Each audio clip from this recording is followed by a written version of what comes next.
जैसे कि हम जानते हैं कि टर्की में आज 7.8 की तीव्रता वाले भूकंप में कई लोगों की जान चली गई।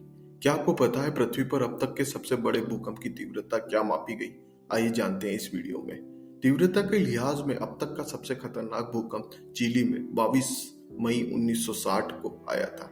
इस भूकंप की तीव्रता 9.5 मापी गई थी। इस भूकंप की वजह से आई सुनामी दक्षिण चिली, जापान, फिलीपींस, हवाई द्वीप कई देशों में तबाही मचाई थी।